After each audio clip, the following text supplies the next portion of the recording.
Purple Daily is daily Vikings entertainment. We just want the Vikings to win a Super Bowl before we die. I will ride with this group. Seriously, man. Please. And away we go. Please, just one. You guys, we're back. Another episode of Before I Die on Purple Daily. I'm Jessi Pierce. He's Leighton. He's Jason. What's going on, boys? Unfortunately, it wasn't a dub win. I was very excited to come in hot with a dub win. You like what I did there? You heard that? You like that? Would have been great. Would have been great. It wasn't. Minnesota Vikings fall to 2-2 on the season after a 24-21 L to the Steelers. A lot to unpack, you guys. There is just a ton. It's easy to go down the negative route. I'm going to bring up some positives, if you don't mind. I'm going to start this morning with a little bit of positivity. They overcame a 24-6 deficit. The Minnesota Vikings did. So there's that. And Isaiah Rodgers had another nice game. And that's all I have. Now we can get into some of the real negatives. Where should we start? Jason, why don't you pick it off?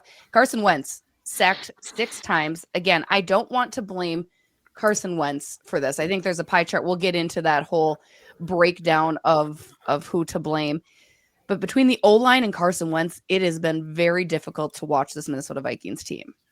Yeah, and people might be surprised by this based off some of the accusations thrown around on Twitter, but I thought Carson played a solid game at different points yesterday. He also had some moments where, as a 10-plus year NFL vet, they were inexcusable, right? And I think I think both things can be true. He had some flashes, and I saw an Eagles fan tweet something like, Vikings fans got the full Carson Wentz experience, taking too many sacks, throwing a pinpoint touchdown, and having multiple tipped INTs. Yeah, it sounds about right. If anything, I got like a better version of Nick Mullins vibes. Same amount of touchdowns as interceptions, the most yards we've seen so far this year from a quarterback, and some baffling decisions and some throws where you're kind of impressed, right? It was a mixed bag, but as a 10-year, he's in his 10th season NFL vet, like there are certain things, even if he's been hopping around, whatever the excuse is, like there are certain things that you should be able to expect that were really inconsistent yesterday. I think last week, the defensive performance masked a lot of maybe what Carson would have to do. I think, to me, at this point, there isn't really a quarterback controversy going forward once McCarthy is healthy, because unless you think that, again, what's the standard here? We don't want to make the playoffs before we die. We don't want to maybe win a divisional game or a wild card game before we die. We want a Super Bowl. Unless you think Carson Wentz is the guy to do that this year, despite everything else going on, right? To overcome the adversity of injuries, to overcome the offensive line play, whatever it might be, then you have to weigh long-term benefits with what's going on in the meantime, right? So in the meantime, I am going to support Carson Wentz and hope for the best. I'm never going to want to see this team lose, but you have to kind of figure out where do you see the season going and what sets the team up best long term. Well, I don't think that's Carson Wentz. I mean, and it's where is the expectation for this team right now? As they said, again, the injuries, you hate to find excuses, but the injuries are a very viable, pliable excuse. This team has not been healthy at all. And now you've got Brian O'Neill down and out, Ryan Kelly again. Unfortunately, that's going to be a very serious thing he's going to have to look at for the rest of his career as well. I mean, Leighton, how imperative is that O-line to be healthy in order to see any success for either of our quarterbacks? Yeah, I mean, it's huge. And it's one thing to lose guys in a game and then have all week to prepare for them not playing. And then it's another thing to have guys drop in game when it's your starting right tackle and starting center, and then you're making adjustments on the fly. I mean, those are two completely different things going on. And then the Vikings have 5 different unique offensive line combinations that have already logged 10 snaps. That's tied for most in the league. And like you said, the injuries. One, it was already an offensive line that needed to mesh, that needed time to get used to one another playing on the line together in a complicated offense with a new quarterback. And now they have another new quarterback on the team that's only been there for 5-6 weeks now. And now they're just dropping like flies. And there's no time to get in sync. There's no time to learn this complicated offense in actual game situations when it's just it's a revolving door of just guys going in and out on the offensive line. And that plays a big role. I mean, in order to do anything on offense, you're going to need to have somewhat of a successful offensive line. And when you have backups who really aren't capable of coming in and even just making it possible to run certain plays, everything on the offensive side of the ball is going to be difficult. Why do you think the Vikings do lack the depth for their offense line? We're obviously seeing that, right? Like there is a question that has to be brought up, is why is there a lack of depth for our O-line? Because we're not having the guys step in. Jason, what do you think? Is that a problem? It comes down to drafting, right? It comes down to drafting a little bit there too. It is a problem, but are you going to find a starting caliber left guard or tackle easily in the mid rounds? I mean, it's one of those things where you're damned if you do, damned if you don't, because if you spend high draft capital to get an elite offensive lineman as a backup to, say, Darisaw, as we saw, or Brian O'Neill in this instance, right? Or you sign Ryan Kelly, then draft an elite center early on, you're going to be accused of mismanaging draft assets, right? So I do think Juergens is nowhere near as bad as it could be, given when and where he was drafted and his level of experience starting in the NFL. But the injury thing, as serious as it is, and like it's deadly serious and it is severely impacting, I think it's really hard for us to kind of say, well, hey, it is what it is, when we just saw Detroit make the NFC Championship game last year, given their situation and different positions, different things like that. But I mean, their defense was terrible last year. That's why they lost in the playoffs. Right. They didn't win a playoff game because their defense was terrible and it was injury ridden. I do think their defense would still be pretty bad, regardless, as we've seen with some of their past defense throughout the season already. But I think that when it comes down to it, there is a standard of adjustments, and I don't know if we're necessarily seeing a ton of them. The fact Jordan Mason, I think he had 9 or 10 carries in the first half, and obviously you're playing down, but he was the one that was pretty consistent. I think he averaged 3.5 or 4 yards a carry. Mm-hmm. If your quarterback's making bad decisions and if your offensive line isn't giving them time to throw, you have to make some form of adjustment there. And I think he ended the game in total with only like 15 or 16 carries. I think Jordan Mason should be first and foremost the way you start and end the game. I mean, I kind of disagree. I thought the play calling was just fine. I mean, you're down 21-6, and then the first play you run on the next offensive drive was a run play, and then you have 3 backup offensive linemen that are facing a front that was just destroying them all game. So it's like we can't sit here in the fourth quarter and just pound Jordan Mason. I didn't think he had that impressive a game. I thought he had good first drive, but after that, it wasn't anything consistent enough. And I mean, I didn't think there was – I thought it was fine play calling. I mean, Wentz had 10 throws that were beyond 10 yards downfield. So many people are complaining about this quick game and that the Vikings need to have a quick game and all this stuff. I mean, 10 throws out of what, 46 attempts was it? 10 throws out of 46 attempts were only 10 yards downfield. And then he had another 11 that were at the line of scrimmage or behind the line of scrimmage. So it doesn't get much quicker than that for people that's fair about the quick game. Yeah. And I will fully admit, I probably misread at first, just watching from a distance at the watch party yesterday, how often, just because I was mainly watching Carson Wentz and assuming if he was holding the ball that long that maybe they were more long developing routes. But I've seen some of the all 22, and I think that you're right, it was implemented more. I don't want to, even if it didn't work yesterday, I think that that's still the way to go. I don't think that the team should get away from it. I think that whether it's McCarthy or Wentz, that is probably the way to continue to run things. But I don't, there has to be what would you say, Leighton, as far as, if it's not kind of focusing on running the game, and if you think the quick game's there, do you think there is a fix to get the ball moving? And if so, what would you think it is? I mean, I thought the ball was moving fine yesterday. It was just TJ Watt made an unreal play to get that interception. I mean, that's just a guy that's why you pay players like that. He made a play on the ball and he intercepted it, and that's what happens.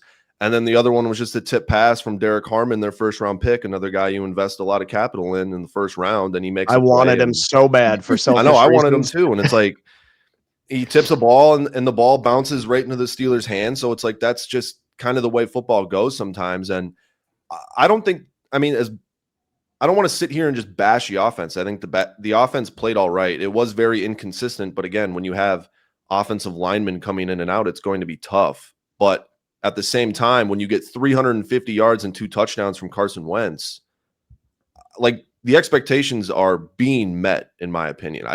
We can't sit here. There's a reason Carson Wentz was available 2 weeks before the NFL season started. You know what I mean? Yeah. Like, it's Well, I not think like you he's look- some stud that was just nobody wanted him because he's, going to come in and light the world on fire with the Vikings. There was a reason he wasn't on the roster. So I think the offense, it needs to be more consistent. I just think the offensive line has a big problem with it and not establishing the run game. And then when the defense can't stop the run game and Kenneth Gainwell's looking like Derrick Henry back there, it's hard to get the ball back. And then once you get the ball back, you were just on the sideline for 10 minutes. And now maybe you're a little impatient and you don't want to run the ball yourself, or you want to take a shot downfield because you're trying to get some momentum going. And it's just complimentary football. And I don't think the Vikings were playing great complimentary football at all yesterday morning. The two things I think of with Kevin O'Connell and the things he said the most is the marriage of the run and the pass and situational masters. I think we can maybe have different views on like how effective the marriage of the run and the pass was. And again, offensive line obviously plays into this, but I think the situational stuff is probably where there's, and I think that ends up on the quarterback and it ends up on the head coach, because it isn't the first time in O'Connell's tenure where we've seen some clock mismanagement towards the end of the game. I think that they said, that they were told 3 minutes before the game, and this seems inexcusable by the NFL. This seems completely. This is absolutely the fact that this happened. These international games, I think we can all agree, whether it's field conditions or the technology needed to play the game effectively, they need to be up to par well in advance of when teams come. But the play for those clock, that don't know, explain the play clock play clock. They were told 3 minutes before kickoff that the play clock in the end zones was just not going to be available. I don't remember if it was like it wasn't working or if it was like, hey, surprise, this was never planned to work. It seems like maybe there was an issue and they just had to can it. So that's obviously going to affect the quarterback's ability to keep track of where things are at the end of the game. But again, this isn't like in a vacuum the first time we've seen this. I think that the management, I saw different numbers thrown around on this. I think they wasted at least 30 seconds on that chunk play trying to get the ball snapped. And then it was even more. Like it was hefty. I saw 30, I saw 40. I thought I'd go with the shorter number just to play it safe, not trying to be nice. Hyperbolic. But those are things where you still get up to 15 seconds, even in a no huddle, to talk to the quarterback in the headset, right? So these are things where Carson, especially being a longtime vet, he's got to kind of have that internal timer in his head. And I'm going to assume Kevin O'Connell was communicating with him how much time was on the clock.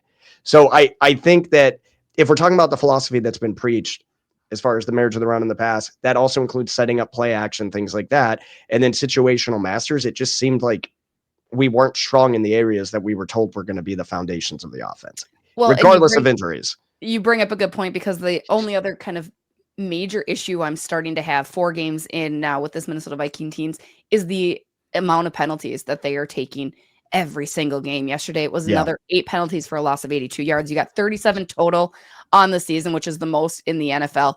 And it's at this point kind of inexcusable, right? Like you can't they had 13 the week prior. Like this cannot continue to happen, Leighton.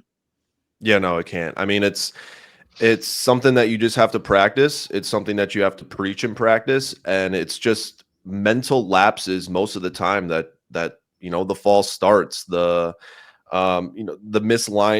not lining up correctly. It's just the little things that can go a long way. And over a course of a game and a season, those are the type of things that add up and can be the difference in being 3-1 or 2-2. And then it goes same with the other side. I forget what game it was where the Bears, they had a crap ton of penalties on that Monday night game in week 1, to where you could argue that lost them the game.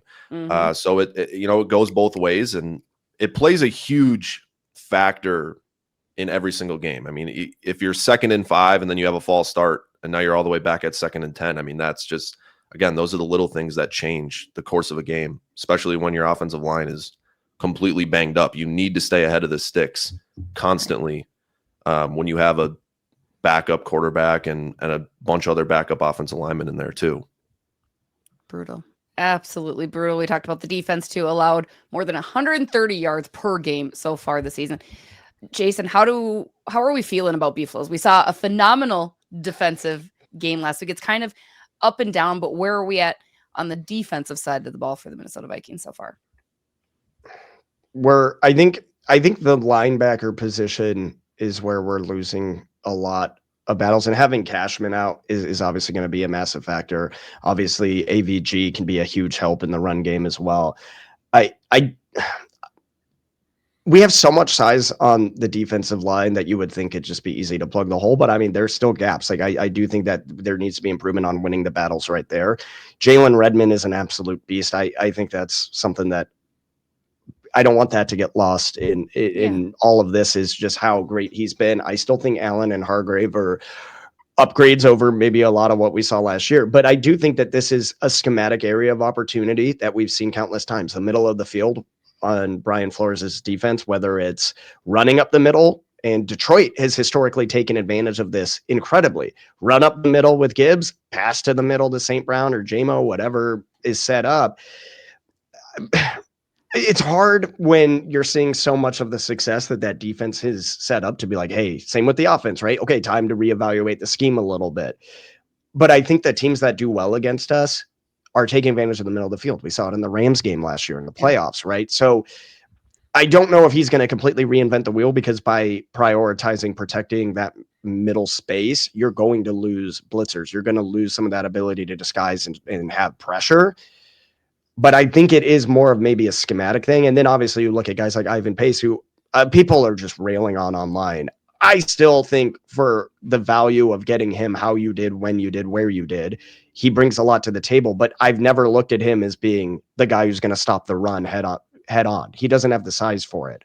And then Eric Wilson, I know, had a couple good plays yesterday, but then also got torched a little bit in the run game as well. So I think that linebacker position in the middle of the field there's adjustments to be made, I think, without completely shifting the defensive philosophy. Yeah, I can agree with that. I mean, again, missing Blake Cashman and missing Andrew Van Ginkel, two of your best players on the defensive side of the ball, is going to have an impact on the game. And people have such a hard time understanding that there is a reason Blake Cashman and Andrew Van Ginkel get paid, because they're good at football. Shocker, when two guys who are good at football go out, your defense isn't as good. I know that's like a really hard concept to grasp, but it's like, oh, everyone gets hurt, oh, blah, blah, blah, blah. You know what I mean? It's dumb. And I mean, so I'm coming with all the nuggets here today, but Aaron Rodgers had an average time to throw of 2.17 seconds across 22 passes. That's the quickest average time to throw since 2016. Aaron Rodgers' quickest time to throw since 2016. So, I mean, he came into this game knowing, if Brian Flores is just going to send the house, I'm just going to throw the ball as soon as I get it. And that's what he was doing. And he knew on the pass to DK, he knew that if he motioned the tight end over and he could get Pace out of the way, that DK would be coming wide open. And if Aaron Rodgers is allowed to throw a dart right over the middle of the field, like Jason was talking about, to DK Metcalf with a full head of steam, he's got to be a top 5 hardest guy in the league to bring down in those circumstances. And we obviously saw it. So yeah, no, I don't think you need to reinvent the wheel with Brian Flores. I think the defense is going to get better. And they gave up 24 points, but they just got absolutely slashed in the run game. And Kenneth Gainwell is not that good, and he shouldn't look that good. I'm happy I started him in fantasy. I mean, that's one moral victory from yesterday. Well, and that's very true. But I think they'll get better. I think it's just a matter of time. They really have to work, stopping the run. Aaron Rodgers is just one of those vet quarterbacks that as soon as he finds one little hole in your defense, he's going to absolutely expose it. And that's what we saw. And the play design that they were running played into that. It wasn't just, a credit where it's due. Rodgers was quick and decisive. It wasn't just him making quick throws. The offense was set up that way. And obviously with Aaron Rodgers, people like to debate back and forth if he's the one calling the plays constantly or if he's ever running what he's told to. But they knew to your point, like he got picked off by Gink last year in London as a Jet. Like he got sacked a ton. Like he experienced what Flores could do, and he adjusted. Those crossers over the middle, things like that. Like you said, DK Metcalf is a monster. I will claim one moral victory. Not even a victory, just a fun fact. Isaiah Rodgers actually set the NFL record for the fastest player ever recorded on that play. And I will say this. If you watch that, he was on the opposite side of the field. And if it wasn't for the crowd towards the goal line, I think he could have, size-wise, I don't know if he would have taken him down, but he could have gotten there and at least attempted to. That man, that effort and that energy on an individual basis is insane. And I'm still really glad we have Isaiah Rodgers. He's Mr. September, I think. I'm dubbing him Mr. September without question. Oh yeah. You guys want to get into some comments from YouTube? Let's do that. Let's get into some comments from YouTube. It was a little hard following Ventline to find very many positive comments, but I tried. I really did. This one coming from an Eagles fan, actually, similar to what Jason had mentioned he saw on Twitter. Famin1 says, Eagles fan here. Ever since Carson got hurt, he just hasn't been the same. I feel bad for the guy because he can throw the rock. That was a tough loss. This team just needs to learn how to push through adversity. My question to you guys, an Eagles fan with optimism, who knew? But Leighton, do you think that this Vikings team with KOC at the helm has what it takes to push through some of that adversity? Because KOC tends to make me want to run through a wall every week, every time he speaks. So I do think your man in charge is able to remind the guys like, yes, these injuries suck. We'll just say what it is. But pushing through adversity seems pretty dead on. Yeah, no, 100%. And I think they've already shown that they can this season. I mean, they were down for the count in Chicago on Monday night, the first game of the year, and they could have easily packed it in, but they came back and won.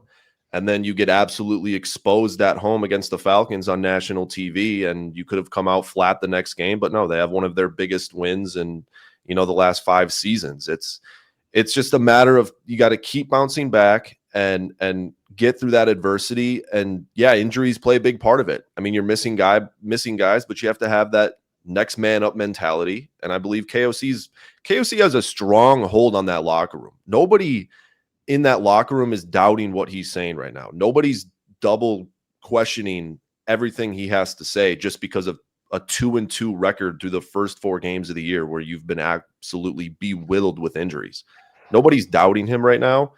And yeah, it's just a matter of getting through, getting healthy. And if you can beat the Browns and be 3-2 heading into the bye week, which was actually my prediction of what they would be heading into the bye week, you're set up to have, a full week's rest and get some players right. And then you got a gauntlet on the other side, but it's a challenge that you're going to have to face, and you can go from there. And I think, honestly, if you're able to get some guys healthy, get JJ McCarthy healthy, get some momentum in practice, and just get back to it, and KOC can say good nothings in everyone's ear, I think they'll be all right. Just whisper those sweet nothings. One gentleman who actually not on the same page as you for KOC, Paulie Eyestone 7739 said, here's my pie chart of blame. 75% on KOC, who had a terrible game plan. 10% on Brian Flores for figuring it out too late. 10% on the offensive line because they suck. And 5% on Ivan Pace Jr. because he gets ragdolled way too frequently. Jason, how off base is this pie chart? And what's your favorite flavor of pie is my other question for you. Ooh. My favorite. You guys not pie people. I know a lot of people aren't pie people. What do you mean? I'm a pie guy. I'd say there's 2. If I want to get real interesting, I appreciate a good tart cherry pie. Yes. But I think the most consistent, the one that, I don't have to feel too guilty of, is just good solid apple, because, you have excuse. There's not a lot of places where people are serving a cherry pie. The fall, there's this apple pie all around. Pumpkin pie or pecan pie, get out of here. Don't talk to me. Yes. That's weird. Yeah. All right. Base take of the episode, take it for what it is. But when it comes to the blame, I'll tell you this. And I was a little critical of KOC yesterday in the sense that I don't think he changed within the context of what was happening as well as I think he could have. I'm seeing people start to talk about giving up play calling. No, what are you talking? There are extremes on every side. And I don't think to say he deserves no blame is reasonable either. At the end of the day, I think Kevin O'Connell is probably putting 100% of the blame on himself because that's who he's shown himself to be. He's holding himself accountable more than anything. However, I would not say objectively a 70%. I don't even know if I'd have an exact number. I'd say maybe 30. I don't know, because you have situations where he was setting the team up pretty well, and your quarterback was making some good decisions and some inexcusable ones. That throw at the end of the game, the situational awareness, right? Of you have how much was on the clock at the last play, Leighton? Like 14 seconds when they took that last throw downfield, or less? I feel like it was around there. Yeah, I can't remember the exact number that was on the clock, but he threw it with no timeouts into triple coverage in the middle of the field. In what world does that end well in that scenario at all, right? And I don't think KOC told him to do that. The one thing that I think KOC can do better is say, hey, you know what? We've been dealt a really cruddy hand, and a lot of things aren't going the way we expected. We need to make adjustments, maybe to an extreme where we take away the ability to make mistakes. And you can't do that 100%. But Carson Wentz could not navigate the pocket to save his life for the most part yesterday. That's the problem he's had his entire career. Correct. But in the context, all I can talk about is the context of what we've seen with Wentz, which last week he didn't have to do much. And this week is obviously the first game where we've had to see him as a Viking take on the brunt of responsibility. But play action designs and rollouts where you can artificially or by design move the pocket. Those are the types of things where I think you can maybe give yourself a little bit better of a fighting chance given the circumstances.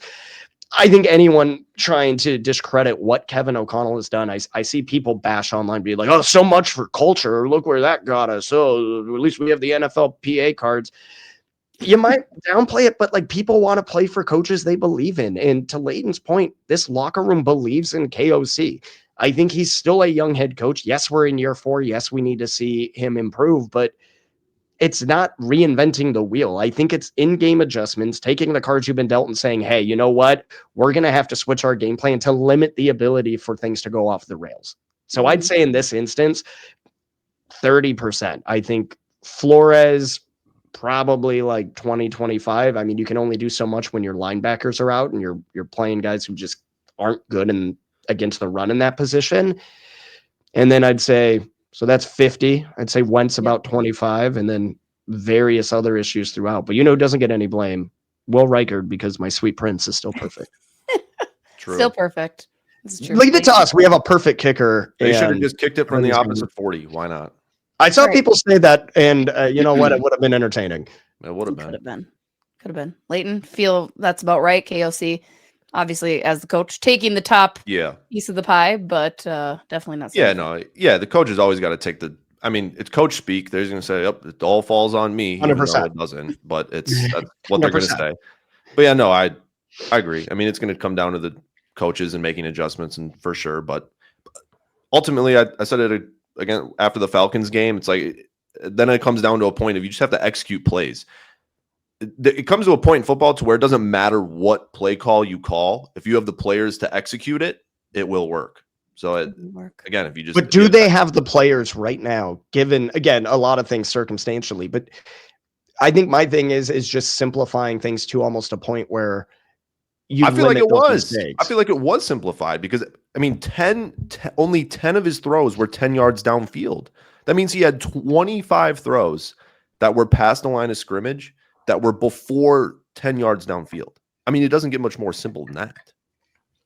Like, I feel like he did a good job adjusting. I mean, they had 372 yards of offense. That's with a Carson Wentz led offense, missing 3 offensive linemen, you're starting running back. I feel like that's not a bad performance. And yeah, Jordan Addison got loose on a broken play, but at the same time, I feel like he did an all right job. It was just TJ Watt made a good play and Derek Harmon got his big old paw on the ball and it fell right into the defender's hands. Like, there's no reason that the football gods can't knock that ball into a Vikings wide receiver's hands. It's just, I don't know. The Vikings got away with some luck early on, though. So 100%. I'm just saying that's just the way football goes. And then Rodgers runs for a first down, gets the ball spiked out of it, and the ball magically pops into the offensive lineman's hands for the Steelers.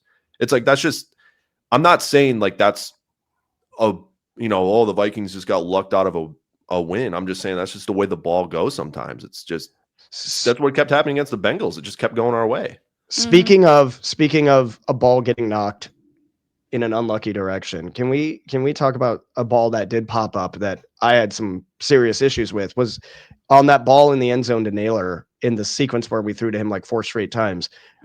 That second effort, it bummed me out a little bit, where that ball popped up and he just kind of stands there and watches it. I think you gotta, at least, I'm not gonna say you're gonna bring it in or it'll be easy, but man, you gotta jump. And he redeemed himself a couple plays later, so credit where it's due. But that was one of those things where I'm like, okay, if you see the ball in the air, you have to dive for it. What are you doing?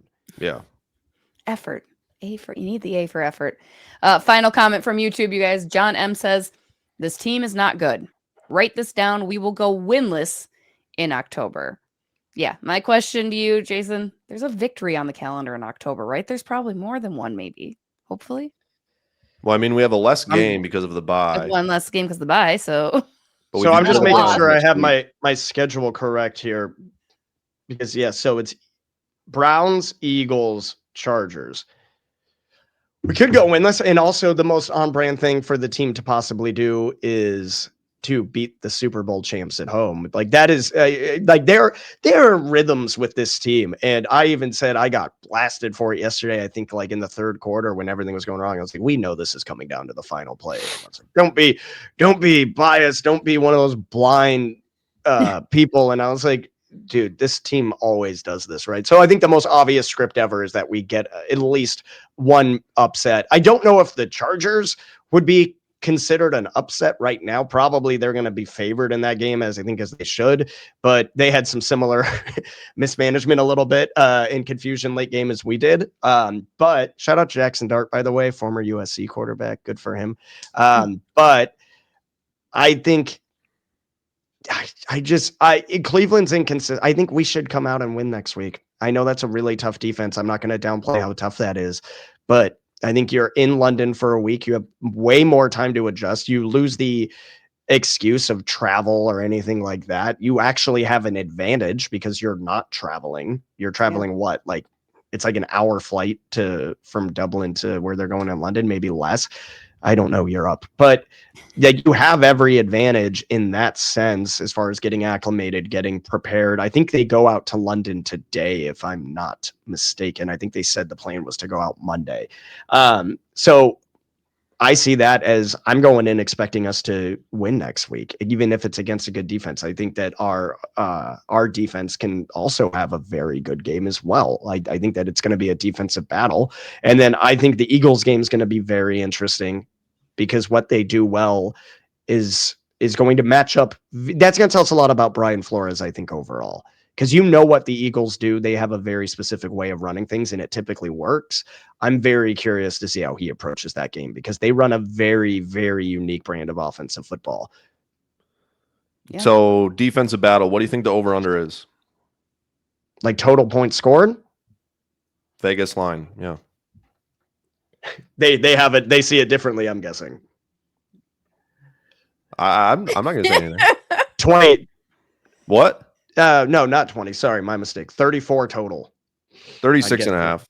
All right. Not Vikings are 3.5 point favorites. No, I think Vikings will get a win in October. It's just, it's the NFL. The Chargers just lost to the Giants. It's like stuff happens all the time. Parity. It's such a week-to-week league. I mean, It is. people were crowning the Packers.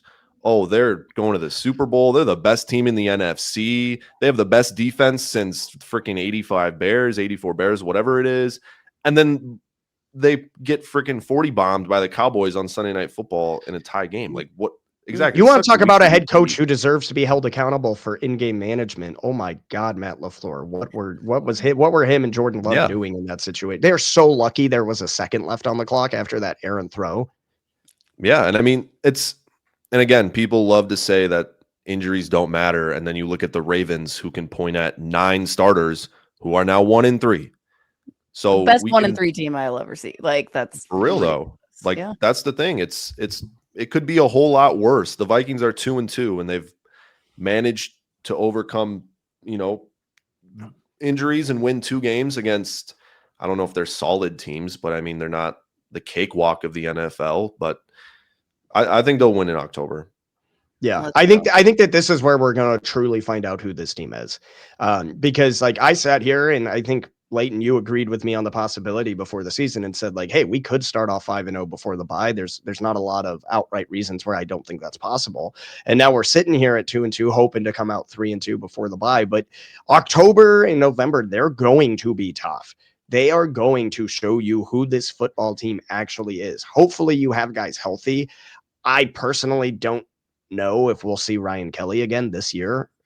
Some people think it could be career altering. He's got to take care of himself first and foremost. I will not be upset at him for making any decision for his health, but you hope to get healthy and approach the rest of the season in a way where you're going to go out there every week against some very difficult conversation and hopefully come away with some victories and some statement games. I think they win 2 games. I'm going to make my final call. I think they win at least 2 of the 3 games in October. Get some Could see dubs. it. And if O'Neal is out, I expect them to sign a guy or trade for a guy. Yes, 100%. He had an MRI. Do we know, has that been? It hasn't been announced Not yet, at this and I haven't point. seen anything. Yeah. But if he is out for the season, there is no way they are keeping their tackles for the rest of the season that they You have to do what you did last year with Cam Yes, Robinson, and you have to acquire a 1000%. tackle 100%. And my last thing for Myles Garrett next week, if you don't have 2 guys trying to block him on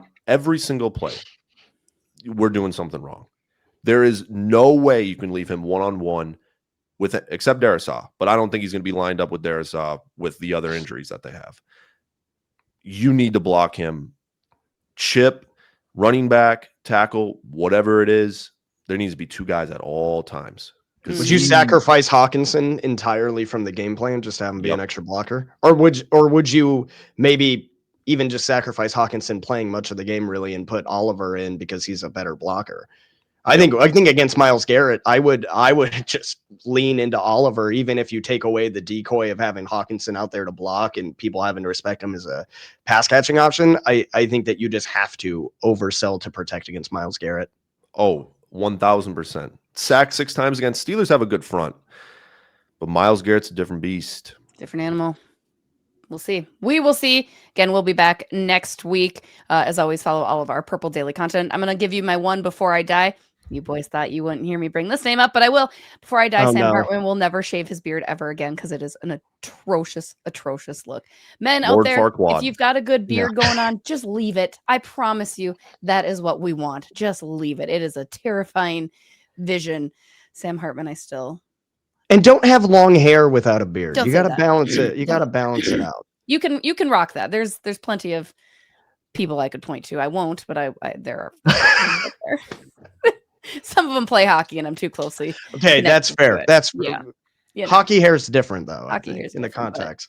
Sam, I know you watch this every week. Just so you know, I like your beard better. And that's gonna do it for this week. As always, Purple Daily content, Score North content. You guys are the best. Let us know what you think. We will see you next week. Please block Myles Garrett. Block Myles Garrett, please.